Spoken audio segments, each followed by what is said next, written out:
Mantram repetition can be a portable mindfulness tool to help you reach your goals. The purpose of the Mantram repetition program is training the attention. We can't control what life sends us, but we can have a say in how we respond. The secret is in the mind. It is the mind that feels agitated, stressed, pressured, helpless, or anxious, and it is the mind that can learn to stay calm, resourceful, compassionate, and effective. Everything depends on our state of mind, the one thing in life we can do something about.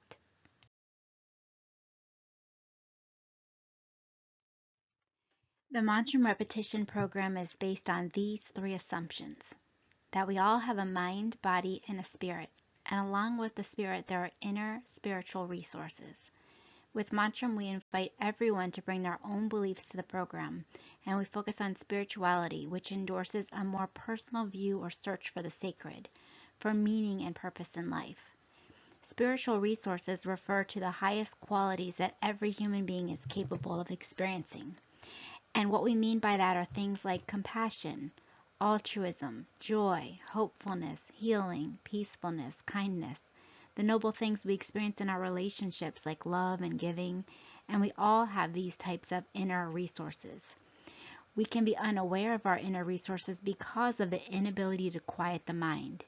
These are qualities that can better be accessed when the mind is calm. Therefore, training attention, particularly by using a mantram, a spiritual word or phrase, helps to quiet the mind, and by doing so, we are better able to tap into those inner spiritual resources. Training attention can be one of the most challenging things we can do. Parents and teachers have told us to concentrate, but no one has ever taught us how to concentrate. Repeating a mantra silently to ourselves and bringing our thoughts and attentions back to the word or phrase we choose is one method of attention training. We can't successfully repeat a mantra without focusing our attention on it. Once we notice our minds drift away and we bring them back to the mantra, we are increasing our attention and our will. The greater our focus on the words or phrase of the mantra, the slower and more intentional our thinking becomes. So we live in an age, as you know, with information overload. Come back from a few days off and have 100 or hundreds of emails to sort through. We get so many phone calls that we hardly can get through the day where we feel like we're on top of anything. And there's the Teams messages and the view alerts, just many ways to have information. We feel like we have too much to do and too little time which to do it, which leads to a busy mind, being in a hurry, and multitasking.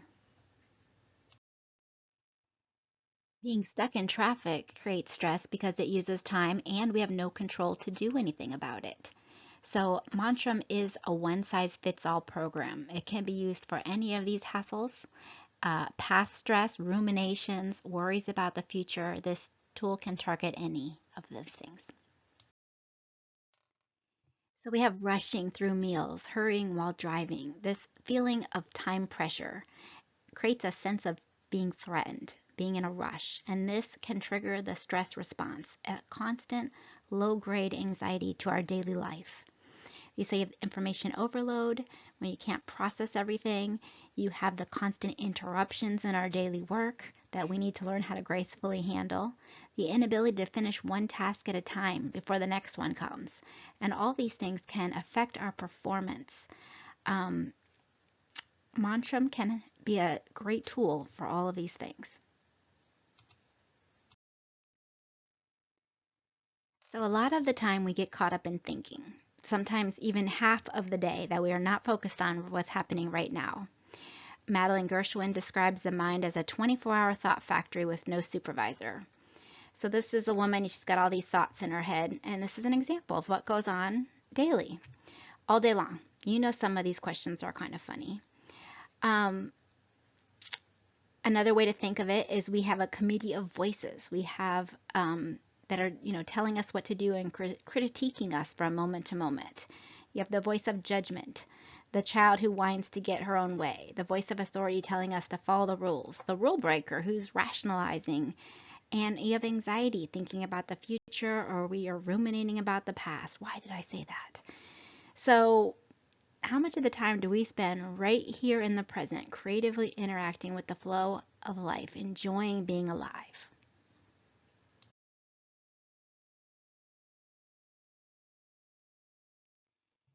And there are many valuable ways to center ourselves and recognize and remember that we are in there.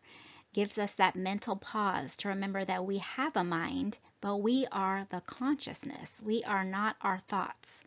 The true test is the rest of the time how we are living our life, what we are placing our consciousness, our awareness on. And the mantra can help with that. Notice where your mind goes when you're in the shower. Can you spend the whole time looking at your thoughts without getting sucked into them? And mantra repetition is something we can do anywhere, and there is time. For example, we have time when we're waiting in line, or time that we're sitting at a red light. Repeating a mantra helps to quiet the mind, while focusing on a word or phrase allows access to inner resources. It is a mental pause button that can help build new neural pathways for calmness and better choices. We can use the downtimes positively. I am a huge fan of Michael Singer, so I had to put this in there. How to stop bothering yourself. So he talks about 3 ways. And the first way is to replace negative thoughts with positive thoughts or affirmations. Someone's driving 15 miles under the speed limit in front of you. Instead of saying, "For Christ's sake, what's wrong with you? What, can't you see the speed limit?" You can just say, "Well, maybe that's a new driver, nervous about accelerating. Maybe I can just use this time to enjoy the drive and take some breaths and relax. It's such a lovely day. I'm blessed my car is running." My mom was walking home from Walgreens in the heat last weekend, and it was very muggy, and she noticed her brain start complaining, and she changed her talk to, "Wow, isn't this neat? Some people pay big money for a sauna, and I get to experience one for free. I wonder how much sweat I will make." So the second technique, and it's a little bit better, is repeating a mantra, and it gives you something to focus on. That is, of course, the topic of this presentation. And he does say that the best way is just to relax and release. Just relax. You realize you want to be happy and peaceful. You want to keep that energy flowing. The flow of life. We are not our thoughts. We have thoughts. We are not our feelings. We have feelings. We are not our body. We are in there. Just relax into it. We are on this earth for a short time on this planet, in this universe, 13.8 billion years in the making. And this is the tiny piece of life that we get to experience. So we will get there, but we don't become a classical musician overnight. We need to start somewhere, and a good, solid place to start is the mantra. It has been a transformational tool throughout history in every culture and religion. It helps people to practice intentionality and presence, focus attention, slow thinking for mental clarity and increased awareness, interrupt the stressed response, give you time for better responses, produce a mental change, tap into our inner resources, and transform our consciousness.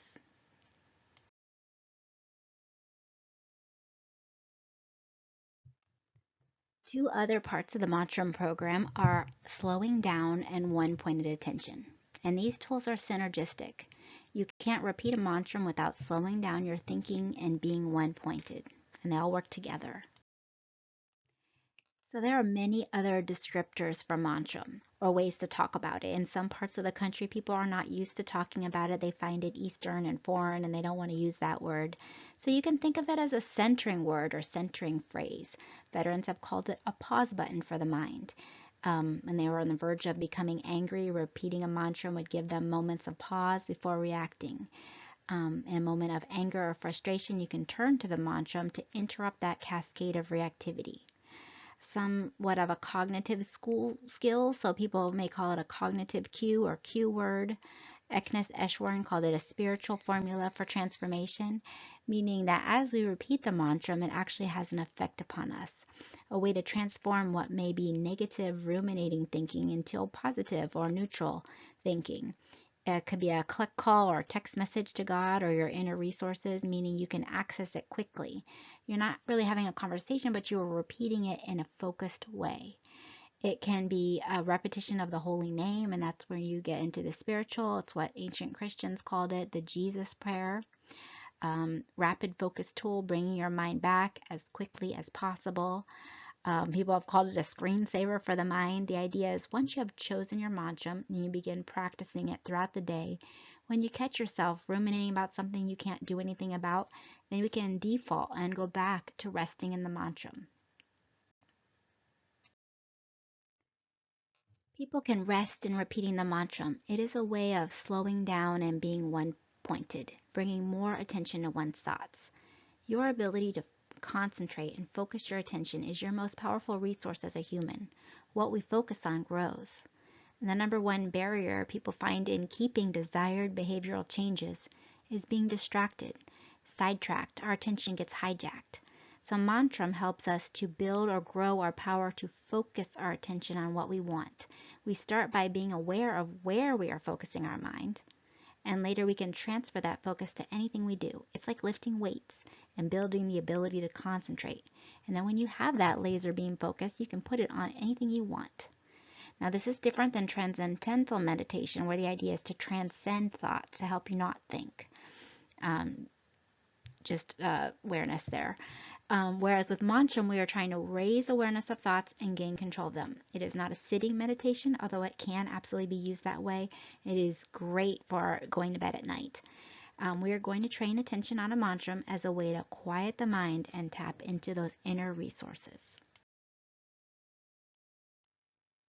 You want to spend a little time choosing a mantram with care. You can find a recommended list at the Blue Mountain Center of Meditation.org. And take into account your personal religious interests, your reactions to the words. It's suggested that you choose one from a traditional source, that those words carry a kind of transforming charge, having been repeated by millions of people over the centuries. The meaning can help transform your thinking as it helps to refocus it. Choose a mantra and try it for a few days or a few weeks. When repeating a mantra, it is not necessary to think of the meaning, and sometimes that can be a distraction. By concentrating on the words, they will eventually penetrate into your subconscious and transform your thinking. You may have heard the saying, we are what we think. That's the point of filling your mind with something inspirational, comforting, and positive. We're able to calm ourselves and find a peaceful mental space. So these are some examples of common mantras that have been used in research. Rama, which was Gandhi's mantra, means eternal joy within. For those who speak English, Rama doesn't really mean anything. We don't have a lot of associations with it, and that can be a good thing. My God and my all is the mantra used by St. Francis of Assisi. The word one was used by Dr. Herbert Benson, the cardiologist who coined the term relaxation response. He used it in his early research. Shalom is Hebrew for peace. Om Shanti also means peace. Soham, meaning I am that in Hindu, looking at the higher part of oneself. So it is suggested to select one and practice repeating it. Sometimes people try one for a week and they switch to another one to see if it is easier. Some people will put two together, and that has been a good way if you can't decide between two of them.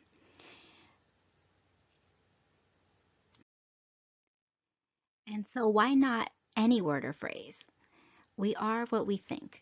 We become what we dwell upon.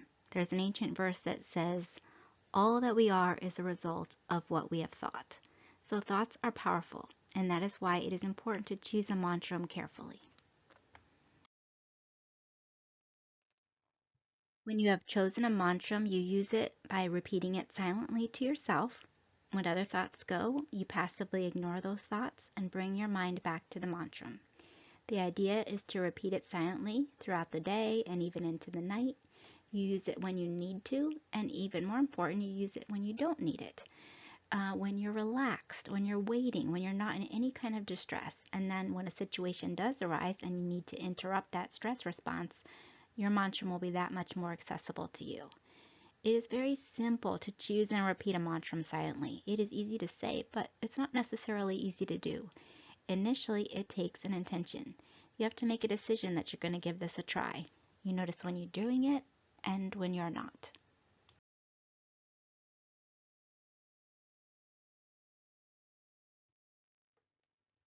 And so the question is, when do I repeat my mantra? Well, there are many good times. Before falling asleep, while walking to an office or to the printer or to your car or to your house, when waiting for an appointment or for water to fill up. When you're waiting for anything, it's a great time to use the mantra to give yourself the experience that you're not wasting time. While you're putting on your seatbelt as a pause time before you take off for the day, it's a way to interrupt disturbing thoughts, clear your head, as a way to transition from one activity to another. Think of activities you do every day. Could be things like brushing teeth, making coffee, signing into your computer.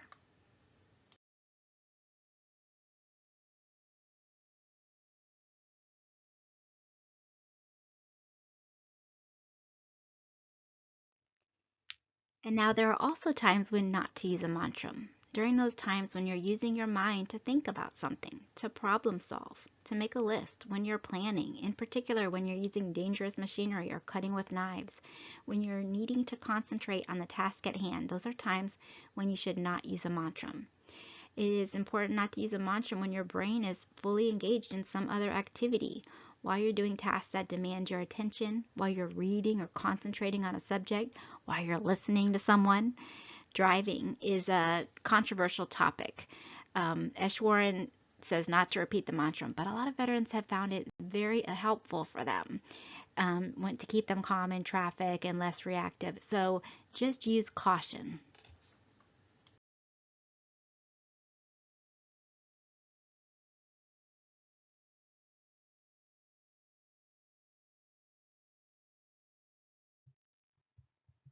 When you're new at trying Mantram, you may want to encourage yourself with little reminders. You can put a sticky note by your alarm clock to remind you to use Mantram repetition before you go to sleep at night and upon awakening. You can leave one on your bathroom mirror, on your kitchen appliances, at the base of your computer at work. Look for activities you do where you can automatically repeat the Mantram. Showering, routine tasks. And for some of us, mentally repeating the mantra is not enough. Writing can help plant the mantra more firmly in our minds. It's harder to be distracted while writing a mantra over and over. It can be used to manage unwanted emotions such as impatience, ruminating or intrusive thoughts, frustration, anger, guilt, greed, resentment, embarrassment, envy, or jealousy, and it can be a great pause when faced with a craving for something you know is not really good for you. Maybe spend 5 minutes writing a mantra, and then you can decide. Use your mantra to focus, quiet oneself, and bring attention to the present moment. After trying it, maybe you want to try writing for 5 minutes a day for a week. You can evaluate, are you feeling more calm and patient? Has anyone else noticed a difference in you? And so there are really 3 phases of practice that have been seen and observed. The first is that of a mind-body conditioning, simply repeating a mantra because you've been asked to do it. And at first it may seem very mechanical, somewhat boring, and you may feel a lot of skepticism about how is this going to make any difference in my life. The mechanical stage is the hardest to overcome because most of us want to see something happen right away, and it may not.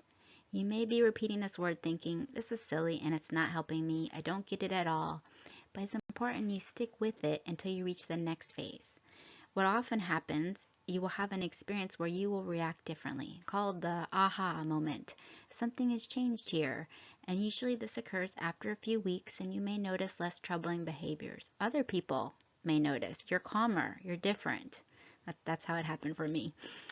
And eventually, over time, you will repeat the mantra so consistently that it becomes a habit. It becomes natural, just like breathing. We like to think of it as part of your life, something you do naturally without having to think too much about. It reminds us of the highest ideal of human experience.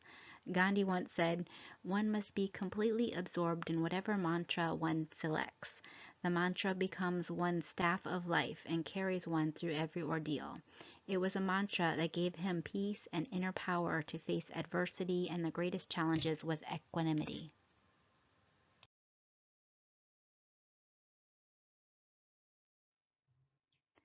So today, when there are constant interruptions, internal and external distractions, training our ability to focus and concentrate makes us more effective. So here's an example of attention training. You decide to repeat your mantra. Let's say you picked Rama. and you're repeating it, and before you know it, a thought pops into your head. Could be your running to-do list, something that's bothered you about the past, something that comes out of nowhere, a worry. Usually things pop into our heads when we can't do anything about it. So you remember, oops, I stopped repeating my mantra, and you are no longer repeating it. So you can decide, is this something I need to go and do? Or you're going to go back to repeating your mantra. And that is an important choice point. You make a decision to go back to your mantra, and you are training your attention. So now you're focused on the mantra, and later you will be able to give your attention to whatever you decide to focus on.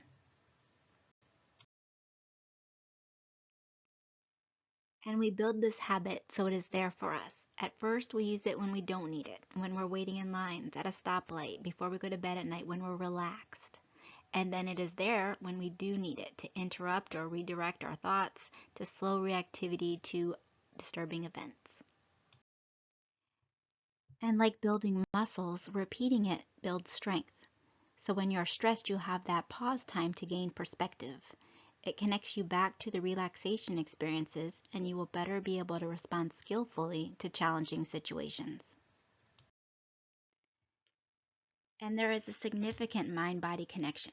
When we're stressed, we have that fight, flight, or freeze response. And studies have shown repeating the mantra is the opposite. It is the relaxation response. Physiologically slower heart rate, decreased tension and anger. And that's what mantra repetition can do over time, particularly when repeated when we are not stressed. So every night before we go to sleep, it's great to repeat the mantra. It cements that relaxation state, the mind and body connection. So it also increases skills related to self-control, attention, focus, stress management, impulse control, self-awareness. It improves heart rate variability. You're better at ignoring distractions, delaying gratification, and coping with stress. So occasionally people come back and say, Rachel, my mind was busier than ever. Mantram did not make your mind busier.